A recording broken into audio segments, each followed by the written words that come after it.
Khazkat Abbatim Daf Mem Hey, sponsored the Refuah Shlema for Baruch Meshulam ben Miriam Devora. The Gemara begins by analyzing Rav Bar Shmuel's interpretation of the Brisa that Shimon cannot testify for Levi. The Gemara explained earlier he is an Ogea B'davar, because as long as the property remains with Levi, Shimon's creditor can collect from it his debt. The Gemara questions his assumed vested interest. If the seller has other property, the creditor will collect from it. If he has no other property, even if the court awards it to the challenger, he has nothing else to lose. The answer: not to pay his creditor would ruin his reputation. However, he is not as concerned about his creditor seizing the property from the purchaser, because he purchased it without a guarantee, a risk one would take only for a discounted price. The Gemara discusses now the opposite ruling of the previous page, the parameters of a seller's requirement to testify on behalf of his purchaser. Reuven sells a donkey to Shimon.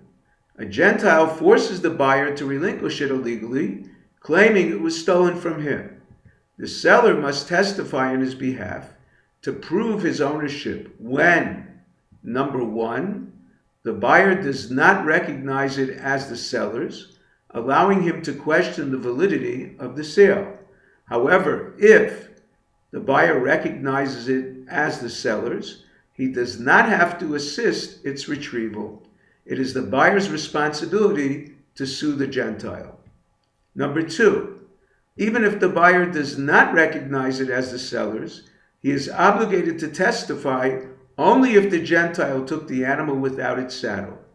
This demonstrates he may not be a common thief, but seized only what was rightfully his. However, if he seized both the donkey and the saddle, the seller does not have to testify. Amemar disagrees. Even both conditions present, the seller is not required to testify, since the average Gentile is a thief, as taught by David HaMelech in Tehillim, v'yaminam yamin sheker. The Gemara discusses the parameters of another ruling in the Mishnah. Uman ein lo chazaka. Owners entrust with craftsmen items needing repair. Therefore, their possession does not demonstrate ownership. Rabbi explains this is true only when he entrusted it to a craftsman in the presence of witnesses. Otherwise, the craftsman is believed to claim it initially came into his possession for repair, but subsequently he purchased it by way of amigo, a better claim. It entered his possession initially as a purchase. However, the craftsman is not believed to claim he purchased it based on a better claim he returned it. Initially, Rabbah reasoned something deposited with witnesses must be returned with witnesses. However, Abaya questioned this based on a brisa stating the original owner discredited the craftsman's claim of purchase because he saw it in his possession. Apparently, the owner's claim sufficed without witnesses. Therefore, Rabbah retracted his ruling. It must be returned with witnesses. Their initial testimony that the owner deposited it with the craftsman suffices as long as the owner later claims he saw it in his possession.